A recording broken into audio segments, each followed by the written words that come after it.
أعوذ بالله من الشيطان الرجيم. بسم الله الرحمن الرحيم. الفاتحة إلى حضرة النبي محمد رسول الله صلى الله عليه وسلم، ثم إلى صاحب المؤلف الكتاب الإمام زكريا الشرف النبوي، وصاحب مترجم هذا الكتاب للإمام حضرة المرحوم الحبيب أحمد بن محمد بن سميث، أن الله يرضى علينا وعليكم فتوح العارفين، ويفقهنا وإياكم في الدين، وعلى من نوى أسلافنا الصالح، وعلى من نوى شيخنا ومربينا ومرشدنا سيد الإمام الحبيب عمر بن محمد بن سالم بن حبيب، وإلى حضرة النبي محمد صلى الله عليه وسلم. الفاتحة. أعوذ بالله من الشيطان الرجيم. بسم الله الرحمن الرحيم. الحمد لله رب العالمين. إياك نعبد وإياك نستعين. اهدنا الصراط المستقيم.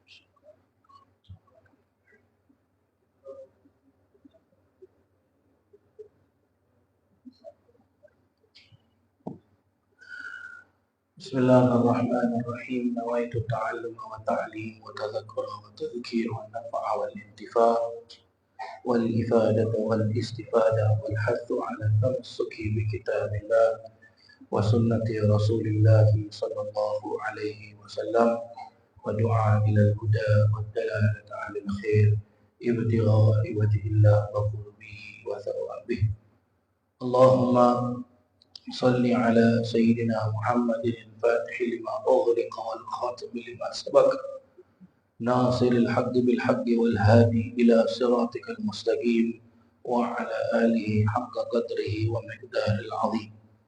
اللهم صل صلاة كاملة وسلم سلاما تاما على سيدنا محمد الذي تنحل به العقد وتنفرج به الكرب وتقضى بالحوائج وتنال به الرغائب وحسن الخواتم ويستسقى الغمام بوجه الكريم، وعلى آله وصحبه كل لمحة ونفس بعدد كل معلوم لك.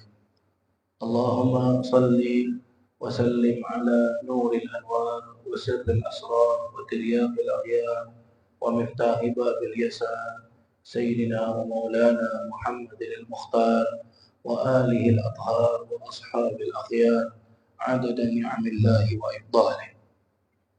اللهم صل على سيدنا محمد طب القلوب ودوائها وعافية الأبدان وشفائها ونور الأبصار وضيائها، وعلى آله وصحبه وسلم.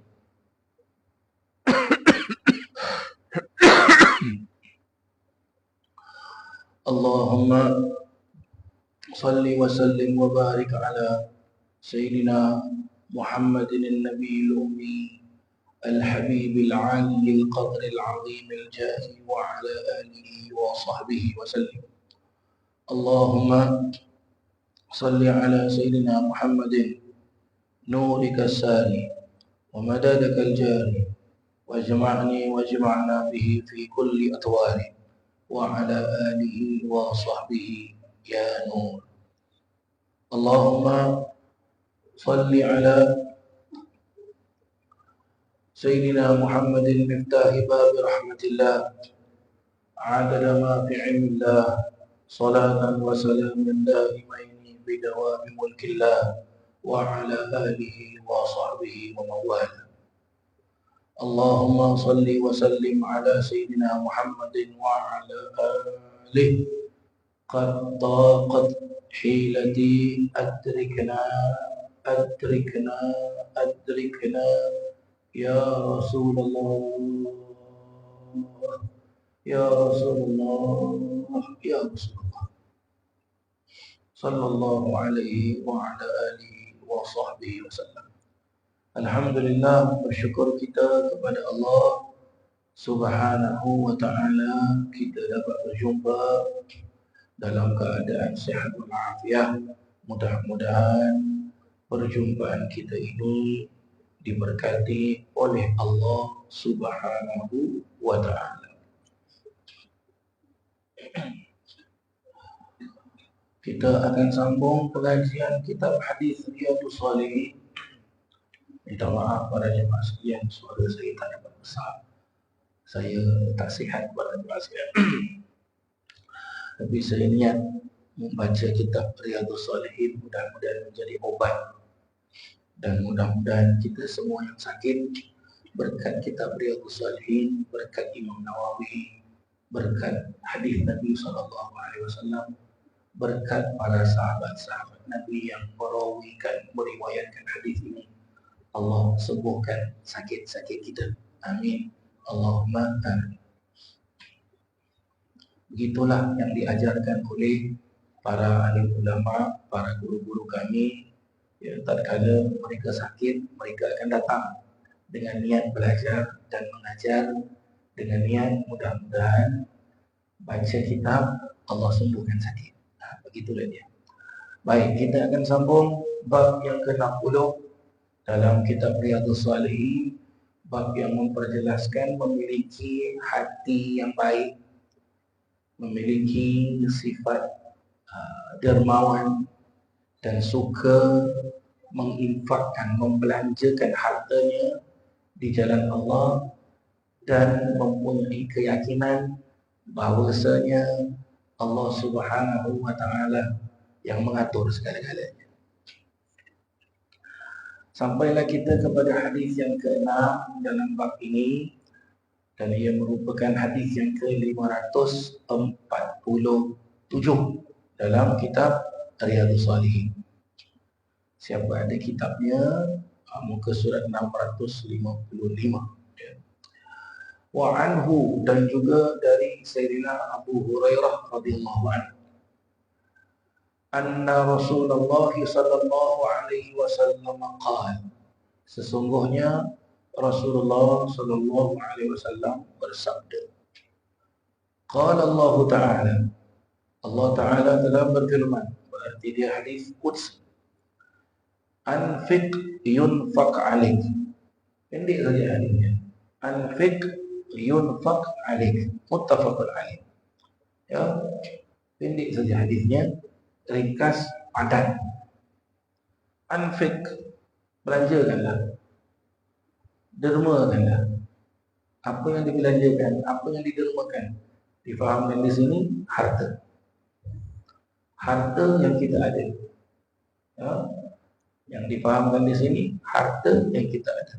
Yunfiq alaik, pasti engkau diberikan nafkah oleh Tuhan. Ya, anfiq yunfiq alaik. Nabi SAW jelaskan demikian. Allah Ta'ala berfirman, hadis qudsi. Apa boleh kita faham? Anfiq, Rasulullah perintahkan kita untuk belanjakan harta kita. Belanjakan harta di sini Rasulullah jelaskan secara umum. Maka kalau umum, semua masuk. Belanjakan harta untuk orang tua, belanjakan harta untuk orang-orang yang susah, belanjakan harta untuk untuk fakir miskin, ya, belanjakan hartanya untuk menafkahi orang-orang yang di bawah tanggungannya. Ya, maka orang yang membuat belanja demikian, orang yang berinfak, orang yang menafkahkan hartanya, yunfiq alaik, maka akan diinfakkan ke atasnya. Berarti bagaimana? Orang yang berinfak di jalan Allah, maka Allah jamin rezeki. Rasulullah jelaskan, anfiq berarti berinfaklah kamu, belanjalah kamu secara umum. Tadi saya dah jelaskan secara umum. Apa lagi yang boleh kita fahamkan? Secara umum di sini boleh juga kita artikan bukan harta. Bukan harta. Ataupun bukan saja harta. Jadi benda lain juga. Contoh, awak pandai, dia tak pandai, maka infakkanlah kepandaian awak kepada yang tak pandai. Ya.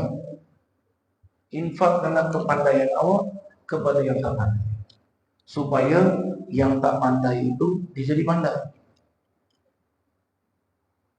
Awak seorang pemimpin, dia seorang rakyat, maka pimpinlah rakyat, maka infakkan kepimpinan awak kepada rakyat agar rakyat berjalan dengan perjalanan yang betul.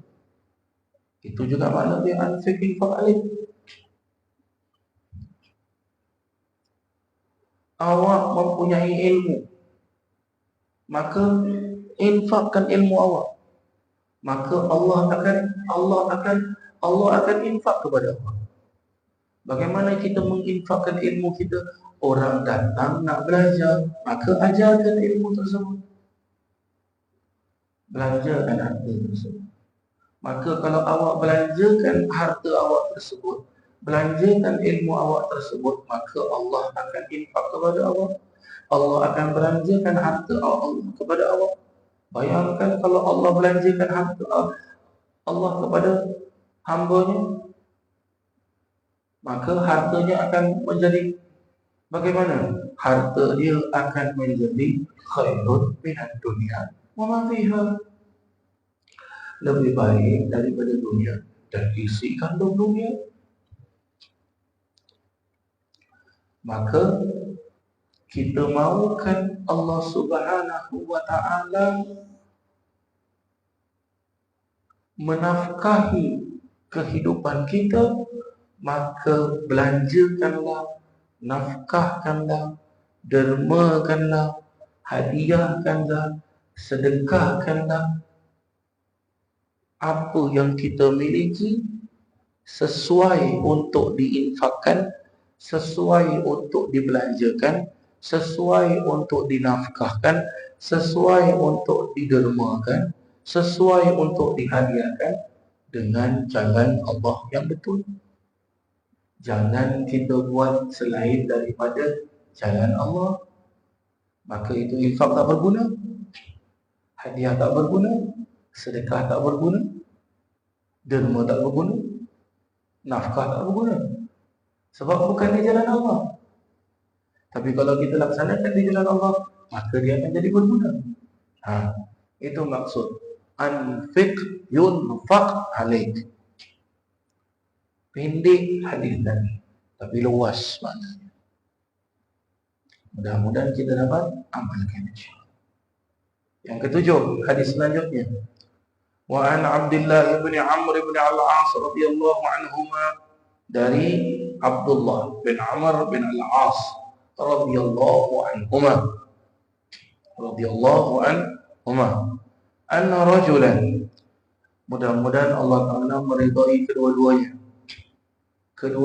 mudah-mudahan Allah Ta'ala meridai kedua-duanya, ya. Anna rajulan sa'ala Rasulullah sallallahu alaihi wasallam, sesungguhnya ataupun bahwasanya ada seorang lelaki yang bertanya, datang kepada Nabi, tanya kepada Rasulullah sallallahu alaihi wasallam, ayyul Islam khair, ya, ayyul Islam khair, apakah amalan ibadah di dalam, apakah perkara di dalam agama Islam itu yang paling baik? Maka Rasulullah jelaskan, qala tut'imut ta'am. Tut'imut ta'am. Lihat hadis tersebut, Rasulullah tak sebutkan yut'imut ta'am, tapi Rasulullah sebut tut'imut ta'am. Beza pada jemaah sekalian. Kita kalau belajar bahasa Arab, beza, ya, percakapan, ya, huruf ya dengan huruf ta itu tak sama. Yut'imut ta'am dengan tut'imut ta'am memberikan kita makna yang sangat beza. Kalau yut'imut ta'am, hendaklah engkau memberi makan. Engkau di sini tidak ada orang tua depan kita. Orang itu tidak ada. Tapi kalau dia sebut tut'imut ta'am, hendaklah engkau, berarti apa? Orang tu ada di depan kita. Ya, orang tu ada di depan kita. Contoh, kalau kita bilang assalamu alaika, assalamu alaikum, berarti kita beri salam kepada orang yang ada di depan kita. Tapi kalau kita boleh bilang assalamu alaihi, assalamu alaihi, assalamu alaiha, kita memberi salam kepada orang yang tidak ada di depan kita. Tengok, lelaki ini tanya, apa amalan yang baik dalam agama Islam? Maka dijawab oleh Rasulullah, tut'imut ta'am, hendaklah engkau memberi makan. Hendaklah engkau memberi makan. Memberi makan, lihat, Nabi mengajarkan kepada kita hendaklah kita memberi makan. Maksud memberi makan, ada rezeki, kongsi sama-sama. Ta'am dalam bahasa Arab artinya makanan. Makanan di sini bagaimana para jemaah sekalian? Ya, apakah ia berupa makanan? Ia berupa makanan. Baik, kalau orang sekarang minta tolong, minta RM2, saya nak beli makan. Macam mana? Boleh kasih RM2 ke tidak? Minta RM10, saya nak beli makan. Boleh kasih ke tidak? Ya. Minta RM100, saya nak beli barang. Boleh kasih ke tidak? Rasulullah suruh beri makan. Nah, di sini perlu untuk kita faham, mungkin zaman Rasulullah duit tu tak penting. Duit tak penting. Zaman Rasulullah barang makan penting. Zaman sekarang makan dengan duit penting tak? Makan pun penting, duit pun penting. Ya. Zaman sekarang apa pun kita nak buat, perlukan duit ke tidak? Perlu duit. Awak cuba pergi pasar, nak beli semangkuk makan, sepinggan makan, datang kedai orang, minta makan satu mangkuk, orang boleh kasih? Tak, RM2 bayar, RM3 bayar, RM4 bayar. Maka duit penting. Maka boleh juga dikiaskan, tut'imut ta'am, hendaklah engkau memberi makan, iaitu memberi apa? Ya, beri orang duit. Kita ada duit lebih, ya, kita ada duit lebih, orang datang, ya, cik tolong cik, saya dah lama tak makan, lapar cik. Ambil duit makan. Berarti apa? Tengok ajaran Rasulullah. Rasulullah tak nak kita jadi orang yang bakhil, orang yang pentingkan diri sendiri. Tak mahu. Rasulullah mahu kita jadi orang yang suka kongsi apa yang kita ada. Selalu kita bilang, sharing is caring. Tak? Ini sharing ya. Baru caring. Awak nak caring tapi tak sharing, macam mana? Macam mana? Dia nak jadi ring-ring, tak boleh lah. Sah ambil-ambil. Kena sharing. Berarti kalau kita suka berkongsi, kita suka sharing, berarti apa? Timbul rasa kasih sayang. Maka ini ajaran Rasulullah, kasih sayang. Zaman sekarang banyak lupa kasih sayang. Kadang-kadang kita, saya pernah jumpa dengan waktu saya kecil-kecil, saya mungkin kalau jemaah-jemaah yang lain jumpa lah. Cuba kita tengok zaman orang dahulu kala, hidupnya dalam keadaan suasana kampung. Suasana kampung. Ibrahim jumpa kampung. Macam mana rumah kampung dulu Ibrahim? Pintu kunci ke dalam? Tak ada kunci. Siapa nak masuk, hafal. Jiran sebelah nak masuk pun hafal. Jiran yang mana dia bukan orang Islam datang nak masuk, nak makan pun makan. Orang dulu-dulu hidup serba kekurangan, susah, tapi suka sharing-sharing. Zaman sekarang, ente balik rumah, ente buka pintu, ente masuk rumah, ente tutup pintu, jiran ente hidup mati lapar kenyang, ente tak tahu. Padahal ada hadis tu para jemaah sekalian, ada ajaran Nabi SAW bahawasanya orang itu akan diazab oleh Allah Ta'ala kalau dia tidur malam sedangkan jirannya lapar. Itu diazab oleh Allah Ta'ala. Saya lupa para jemaah, ada seorang Habib di Hadramaut dulu, lupa saya namanya. Apa dari keluarga Balfaqih ke apa, lupa saya. Tiap-tiap malam itu jalan pusing, satu kampung tu pusing. Ya, pusing. Cari orang mana malam yang belum makan. Aku mau kasih makan. Dia kasih makan para jemaah sekalian. Dia kasih makan. Saya lupa namanya. Ambil ingat ni. Ya. Kalau tak silap ada daripada keluarga Balfaqih, if I'm not mistaken. Pusing satu kampung, cari orang.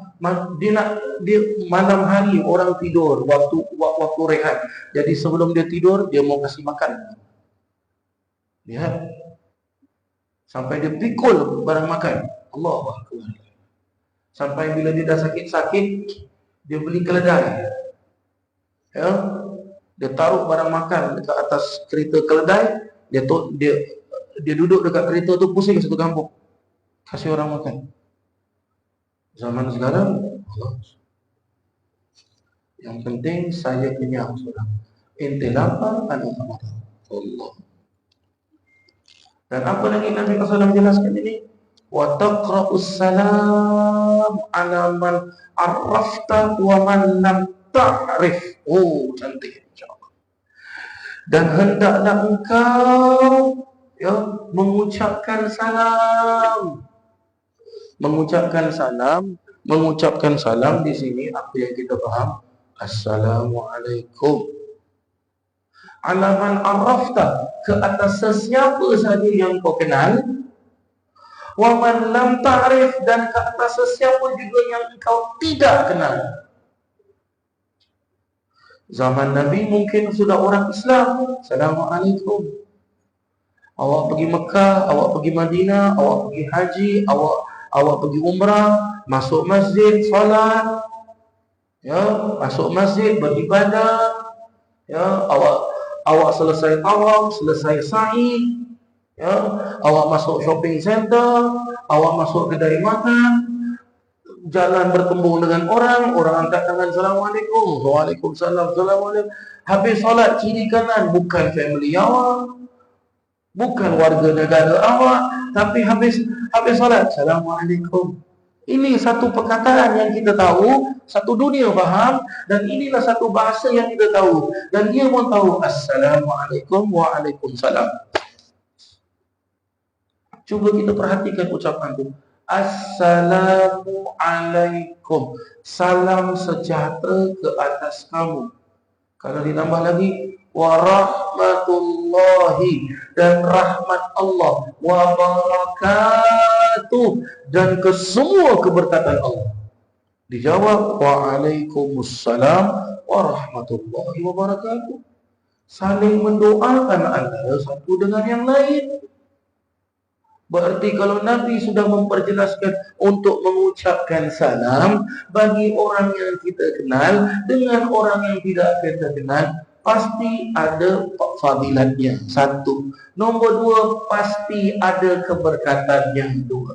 Nombor tiga, pasti ada sirnya, rahsianya yang kita tak tahu. Apa sebaliknya rahsia? Apa sebaliknya rahsia? Dan kalau kita buka sejarah-sejarah, banyak kisah-kisah orang-orang saleh dengan ucapan Assalamualaikum, musuh tunduk. Assalamualaikum, turun hidayah masuk Islam. Assalamualaikum, binatang yang buas tunduk jadi Cina. Assalamualaikum ni. Belum lagi benda yang lain. Ini bagi yang kita kenal.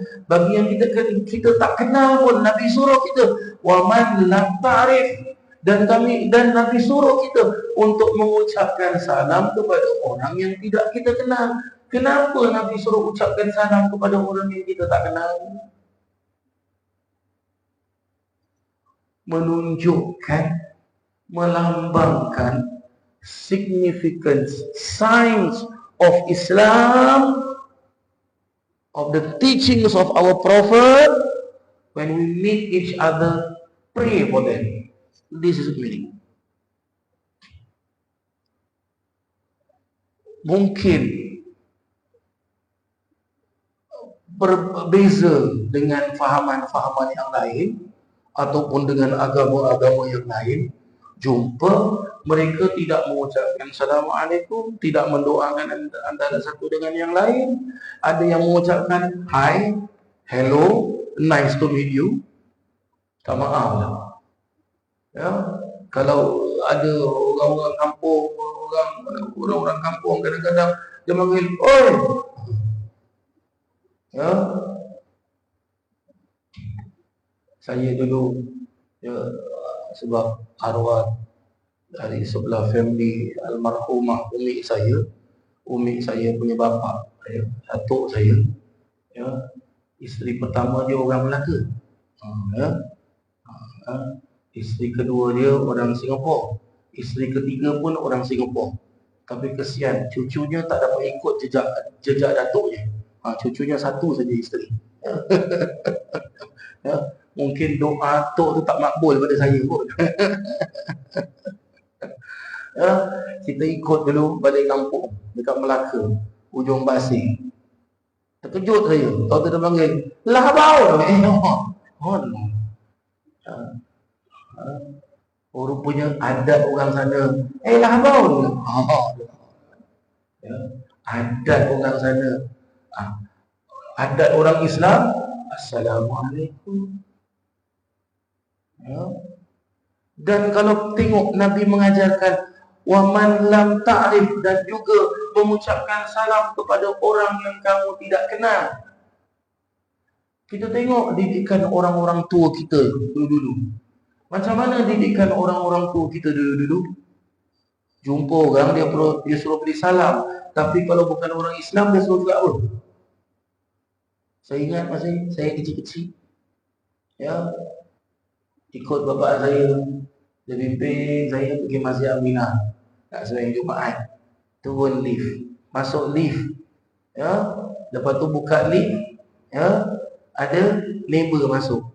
Wah, taukir rupiah anak sudah besar dah. Abang saya tengok, abang saya tengok saya, abang saya buat apa? Jadi orang tua dulu tau. Saya bilang apa? Morning auntie. Nampak? Morning auntie. Nampak? Apakah itu bukan didikan Nabi Muhammad SAW? Zaman sekarang berubah. Bukan nak bilang morning auntie, morning uncle, how are you? Tak ada. Assalamualaikum pun susah.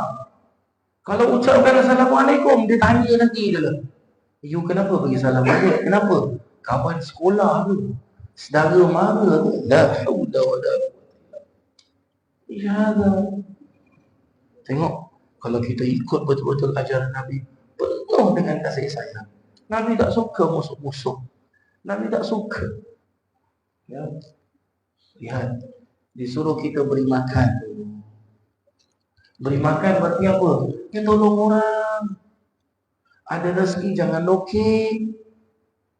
Ya. Masak sesuatu jangan masak sikit-sikit, lebihkan sikit, hantar bagi jiran sebelah. Assalamualaikum. Awak masak sedap-sedap, ingat Ustaz Hasan, hantar pakai Grab. Kesian Ustaz Hasan, sakit-sakit pun tak ada orang makan. Ini cara dia para jemaah sekalian. Ya. Dah beri makan, dah tolong orang, Nabi je apa? Assalamualaikum. Lihat, cantik ajaran Nabi. Very beautiful. Sunnah Nabi cantik. Hidup dengan ajaran Nabi cantik. Tak kira siapa sekalipun, dia Islam ke, dia bukan Islam ke, hidupkan ajaran Nabi cantik.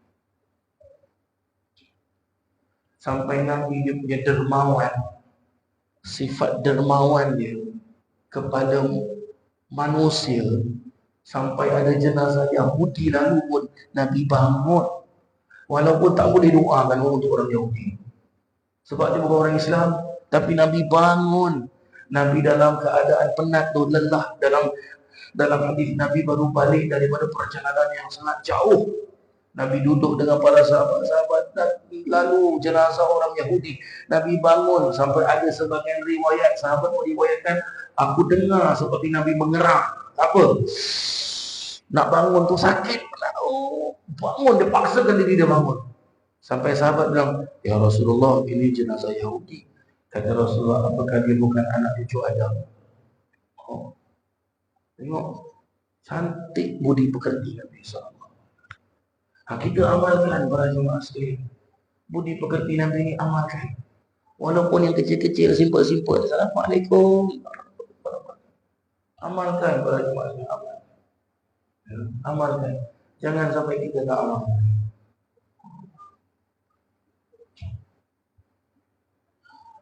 Hadis selanjutnya para jemaah sekalian.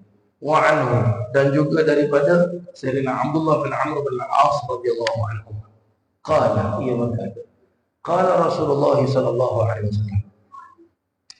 Telah bersabda Rasulullah sallallahu alaihi wasallam.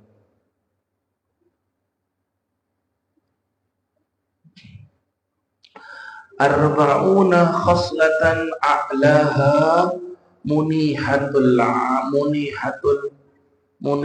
ans, ya, munihatul ans. Ada 40 macam amalan dan setinggi-tingginya adalah ans ini apa nama, anak kambing kalau tak salah saya. Ans.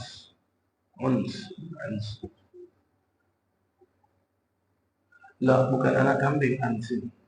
Ans ini adalah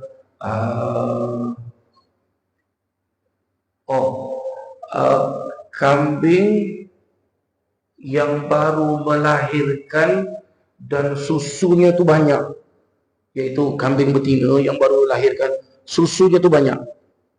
Ya, itu disebut ans dalam bahasa Arab. Ada juga disebut uns, ada. Ya. Ya. Betul lah kalau tengok ada. Aywa, na'am.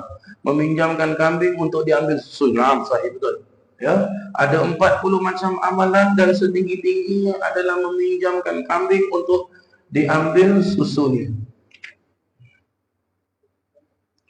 Ma min 'amilin ya'malu bi khaslatin minha raja'a thawabiha wa tasdiqa mau'udiha illa adkhalahu Allah ta'ala bihal jannah. Tiada seorang yang mengamal dengan satu perkara daripada 40 macam perkara itu, melainkan Allah Ta'ala akan memasukkannya dalam syurga. Ya, dalam syurga. La ilaha illallah Muhammad Rasulullah sallallahu alaihi wasallam. Hadis Nabi sallallahu alaihi wasallam. Sungguh mulia hadis Nabi. Ya, sangat-sangat baik kalau kita dapat mengamalkannya para jemaah sekalian. Ya, mengamalkannya. Kita belajar hadis tiap-tiap hari Selasa, keluar daripada majlis hadis ini, kita bawa hadis Nabi SAW balik rumah. Bawa hadis Nabi SAW balik rumah. Untuk kita apa? Untuk kita amalkan para jemaah sekalian. Jangan sampai kita tidak mengamalkan. Ya, walaupun dia sekecil apa sekalipun, hadis Nabi SAW itu kita amalkan. Kita terapkan di dalam kehidupan kita. Kerana kehidupan zaman sekarang ni banyak kacau bilau. Kehidupan zaman sekarang banyak orang banyak orang mementingkan diri sendiri. Ya, banyak orang mementingkan diri sendiri. Baik, tadi Nabi SAW jelaskan ans, iaitu kambing, ya, kambing yang susu. Ada juga yang memaknakan ans itu manihah para jemaah. Manihah, ya. Apa itu maksudnya? Ialah memberi kambing betina kepada orang lain agar diperah susunya binatang tadi, lalu dimakan, lalu diminum dan dikembalikan kambing betina itu kepada anaknya kembali. Ya, berarti yang nak kita faham di sini tentang hadis Nabi SAW ini para jemaah sekalian, adalah salah satu daripada perkara-perkara yang sangat baik untuk kita melaksanakannya adalah seperti kita memiliki rezeki yang ibarat seperti satu benda yang sangat-sangat diperlukan. Apa benda yang sangat-sangat diperlukan? Salah satu daripadanya adalah susu. Susu merupakan minuman dan makanan yang sangat-sangat berzat, sangat-sangat penuh dengan segala macam nutrition. Maka kalau ada orang memerlukan susu tersebut, berikan pada jemaah sekalian. Sebab kita tidak memerlukannya, ataupun kita memerlukannya, kongsikan pada jemaah sekalian. Ya, Nabi memberikan ibarat, Nabi memberikan contoh seperti kambing betina yang penuh dengan susunya. Kalau kita belajar kitab fikih para jemaah sekalian, pernah dengar tentang radha'ah? Apa itu radha'ah? Ibu susuan, betul? Ibu susuan, betul tak betul para jemaah sekalian? Di dalam hukum fikih ada diajarkan tentang radha'ah. Ya, bayi yang mana memerlukan susu, ya, maka disusukan kepada orang perempuan yang memang payudaranya penuh dengan susu, boleh disusu sebab bayi itu perlu susu. Ataupun boleh kita nak bersaudarakan dengan orang lain, contoh seperti ada orang alim, ada perempuan orang alim yang payudaranya penuh susu, kita nak berkat alimnya, maka kita bawa baby kita susu kepada orang, boleh? Sampai jadi anak susuan, boleh. Ada hukum radha'ah dijelaskan demikian. Tapi ya, sudah pasti nanti akan berkaitan dengan hukum lah. Ya, sebab saudara susuan itu sama hukumnya seperti saudara kandung, tak boleh kahwin, wuduk tidak batal dan sebagainya. Nah, sampai begitu sekali ajaran agama Islam. Ajaran agama Islam menitik beratkan sampai begitu sekali. Dan kalau kita tengok ajaran Nabi SAW, selain daripada perkara seperti ini, kadang-kadang kita benda tu benda simple saja, tapi diajarkan oleh Nabi SAW. Diajarkan. Kenapa diajarkan? Kenapa diajarkan? Sebab satu, Nabi mahukan kehidupan kita ini semuanya di bawah perlindungan Allah. Satu. Nombor dua, nanti makin lama makin hilang ajaran Nabi SAW. Kenapa pula makin hilang? Sebab Nabi sendiri jelaskan, ad-dinul gharib wa saya'udul gharib, kata Nabi SAW. Agama ni awalnya ganjil, pelik. Nanti dia akan balik kepada ganjil, dia akan balik kepada pelik. Maka perlu dikekalkan ajaran. Sesimpel-simpel apapun ajaran Nabi. Tengok, masuk toilet Nabi ajar tak betul? Nabi ajar kita masuk toilet. Macam mana cara masuk toilet? Langkah kaki kiri. Buat apa? Dalam kaki kiri, baca doa. Dalam toilet boleh tak kita nyanyi-nyanyi lagu? Berbual-berbual. Ya. Sampai nak sebut nama Allah pun tak boleh dalam toilet. Nak sebut nama Muhammad pun tak boleh dalam toilet. Diajarkan, tengok. Sampai masuk toilet tu dia ajar. Zaman sekarang terbalik. Masuk toilet siap dengan lagu, sambil mandi dengan lagu, happy dalam toilet. Dan kalau kita tengok doa masuk toilet tu apa pada jemaah sekalian? Allahumma inni a'udzubika minal khubuthi wal khaba'ith. Ya Allah, sesungguhnya aku berlindung kepada Engkau daripada syaitan, khubuthi wal khaba'ith, daripada segala kejahatan, dari jahatnya syaitan dan dari segala kejahatan jahatnya syaitan.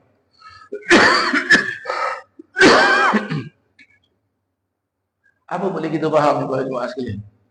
Satu, kita faham toilet tempat syaitan.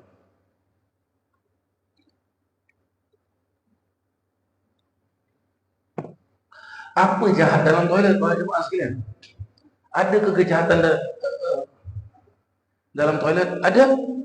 Apa kejahatan dalam toilet? Mata memandang sesuatu. Ulama-ulama jelaskan mata ni Dia tengok, dia akan hantar information kepada otak. Ya. Ini dia akan hantar information kepada akal kita. Akal kita ini dia akan berpusing. Dia akan berfikir untuk membalas information kepada seluruh anggota tubuh badan kita, apa yang bagus kita buat. Kalau baiklah information dari akal, baiklah kita buat. Tak baik information dari akal, tak baiklah kita buat. Ini siapa punya cakap? Ini bukan Ustaz Hasan punya cakap. Tak ada. Siapa punya cakap? Ini seorang ulama besar yang dilahirkan di bumi Gaza, Palestin, yang sedang dalam keadaan kecoh sekarang ini, dan meninggal di bumi Kinana, bumi Mesir, yang bernama Imam Muhammad bin Idris Asy-Syafi'i rahimahullah ta'ala. Beliau jelaskan, kalau kita singkap kembali cerita Imam Syafi'i, kisah Imam Syafi'i, zaman tersebut ada barang-barang yang canggih, teknologi yang canggih, mikroskop ke apa-apa yang canggih, tak ada. Tapi kenapa Imam Syafi'i boleh begitu canggih? Allah bukakan pintu ilmu bagi. Sampai Imam Syafi'i jelaskan apa? Di dalam tubuh badan manusia itu terkandung dengan berjuta-juta sel. Setiap satu sel boleh simpan berjuta-juta maklumat. Kalau satu sel terbakar, maka hilang berjuta-juta maklumat dan manusia itu boleh sakit. Manusia itu boleh sakit. Zaman sekarang, benda apa yang boleh simpan? Dulu nak simpan benda, perlu cari tempat yang besar, store. Setelah itu dia jadi kecil. Setelah itu dia jadi lagi kecil. Setelah itu dia jadi card, memory card. Dia ada SD. Lepas tu dia jadi kecil lagi. Dia ada kilobyte, gigabyte, megabyte, apa lagi sekarang? Terabyte. Makin kecil, makin kecil, makin kecil. Boleh simpan maklumat begitu banyak. Dulu ambil gambar, ya, satu kali flash, habis, dah tak boleh pakai, kena tukar flash baru. Lepas tu tukar lagi, boleh pakai flash berkali-kali, tapi pakai filem. Lepas tu tukar lagi, pakai kad. Lepas tu tukar lagi. Sekarang tak payah kamera canggih-canggih, handphone canggih-canggih, tengok, simpan memori banyak lah. Ya. Umat Islam, orang-orang Islam dahulu kala, mereka lebih canggih daripada zaman sekarang. Sebab kita tak tahu kita. Zaman sekarang kita beranggapan apa? Oh, ini A380, A350 ni boleh pergi jauh ni. 17 hours, 18 hours non-stop ni. Terbang. Ada first class, business class, premium class, economy class. Ya, nasib baik tak ada dalam toilet punya kelas. Tapi ini bagus sekarang lah, canggih. Baru sekarang ni canggih. Zaman Nabi lebih canggih dah. Buka cerita sejarah Islam, buka cerita perang Mu'tah. Perang Mu'tah sekarang masuk wilayah negeri Jordan. Ulama semua memperjelaskan Nabi hadir peperangan tersebut. Tapi sebenarnya Nabi tak ikut. Nabi duduk di Raudhatul Syarif. Di mihrab tu Nabi duduk di situ. Nabi cerita dengan sahabat-sahabat, sekarang ni tengah terjadi perang Mu'tah, begini. Nabi cerita dengan sahabat-sahabat, itu sekarang tengah terjadi. Baik. Sekarang ni lah baru kita tahu boleh terjadi begitu, begini. Sebab ada apa? Satu, ada internet. Nombor dua, ada apa? Live streaming. Betul tak betul? Zaman Nabi, wala internet, 5G, 10G, 100G, tak ada. Tapi Nabi dah buat live streaming dulu dah. Ya? Orang Islam, orang Rom terkejut. Orang Islam 30.000 saja, orang Rom 100.000 tu perang tu. Perang. Nabi tepuk. Al-an ya Ja'far. Nabi tepuk. Tepuk di Raudhah Syarif. Tempat mihrab Nabi tu. Nabi duduk, Nabi tepuk. Al-an ya Ja'far. Umat Islam terkejut tengok Sayyidina Ja'far terbang. Terbang. Umat Islam nampak bendera naik. Mereka pun nampak Sayyidina Ja'far terbang. Mereka nampak bendera naik. Lagi semangat, bangun lagi. 3 kali Nabi tepuk. Al-an ya Ja'far, terbang lagi. Al-an ya Ja'far, terbang lagi. Masya-Allah. Sebab itu dalam sejarah, nama Sayyidina Ja'far ni, bapa dia nama dia Abu Talib, adik-beradik dengan Sayyidina Ali. Tapi jarang disebut Abu Talib. Gara-gara Nabi tepuk Al-an ya Ja'far, nama dia siapa? Ja'far At-Tayyar. At-Tayyar. Mana At-Tayyar? Tayyar. At-Tayyar terbang. Kapal terbang. Terbang At-Tayyar. Awak pergi negeri Arab sekarang, semua kapal terbang dah pergi. Tayyar. Kadang-kadang kita tahu bahasa Arab, dia tanya dengan dia, saya baru balik umrah dengan Berhad ni, jumpa kawan, Masya Allah Habib Hasan dengan ahlan wa sahlan. Bawa-bawa lepas tu, Tayran entah dia. Apa kapal terbang kau? Dia bilang, Tayran, Tayyar terbang. Kita baru sekarang tengok, ni canggih. 400 people, 600 people boleh terbang. Nabi lagi dulu dah cakap dah, Tayyar. Terbang. Nabi lagi canggih lagi para jemaah sekalian. Apa kapal terbang paling cepat zaman dulu? Concorde, betul tak? Ada lagi Concorde? Tak ada, tak boleh. Itu paling canggih kan? Nabi ada lagi canggih lagi. Lebih terror daripada Concorde. Buraq. Siapa yang dah pernah pergi Baitul Maqdis, susah ke senang? Setengah mati nak masuk. Betul tak betul? Ya Allah, saya first time masuk, dia nampak pasport saya. Oh, Singapura. Elah dengan dia, rasa kau lah. Dia buka pasport, saya tengok, your name Hasan. Yes, dia campak pasport Sideh. Dia bilang, memang. Susah nak masuk. Nak pergi berjam-jam, nak balik pun berjam-jam. Nabi pergi. Itu malam juga departure. Itu malam juga arrival. Sampai dalam keterangan-keterangan jelaskan, cepatnya buruk itu seperti kilat, tanda lightning. Ada lagi jelaskan, cepatnya buruk itu seperti apa? Sekelip mata, boleh sampai. Siapa lagi canggih?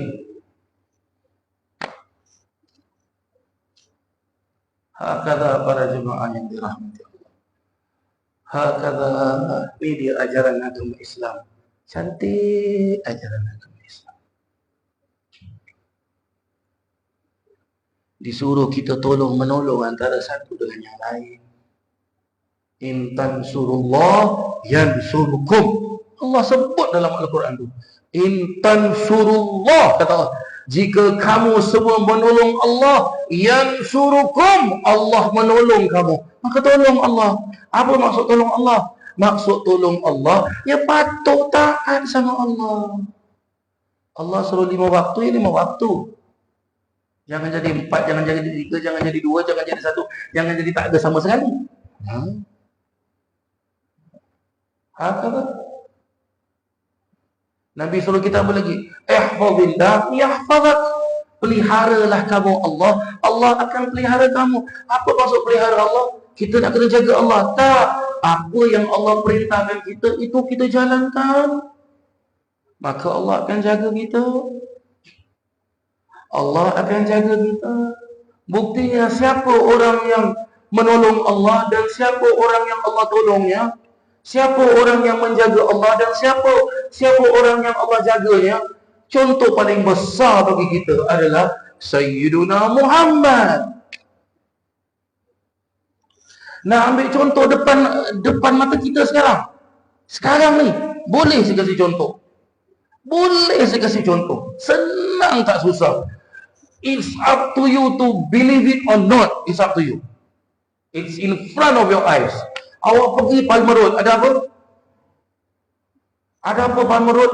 Makam Habib Noh. Tengok itu sejarah, itu Habib, itu orang itu. Dia tolong Allah tidak? Dia bantu Allah tidak? Dia jaga Allah tidak? Satu-satunya kubur yang ada di tengah-tengah makam Singapura, yang tepi expressway, tepi laut, tak pernah ada accident tu expressway, itu air laut tak pernah tsunami naik.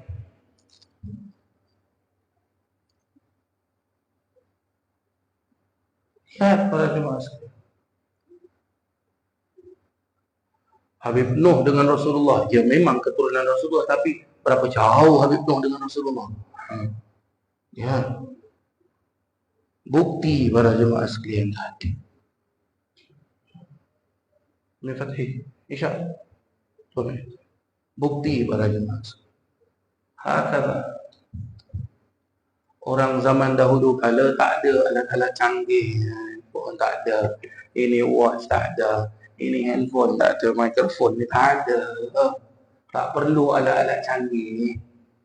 Mereka apa ada, alhamdulillah, syukur pada Allah Ta'ala, dia jaga agama dia, dia jaga family dia, dia jaga anak isteri dia, dia jaga baik-baik dengan jiran, suka tolong menolong antara satu dengan yang lain. Tak pernah nampak kan, aku orang pandai apa.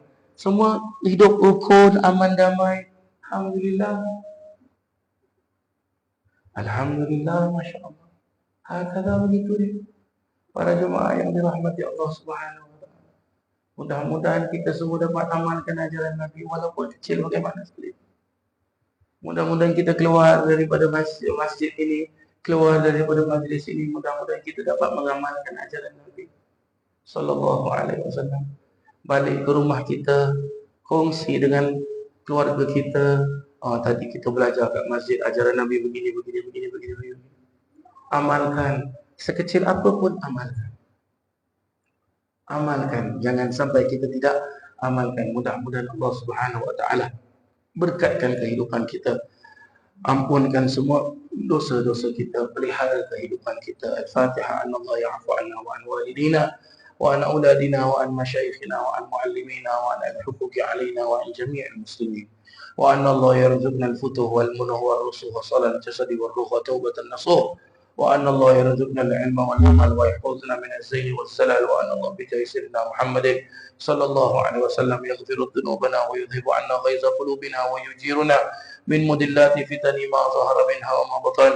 Wa anna Allah yarzuqna al-qabul wal iqbal wal fawza bi ridha rabbil alamin din wad dunya wal akhirah.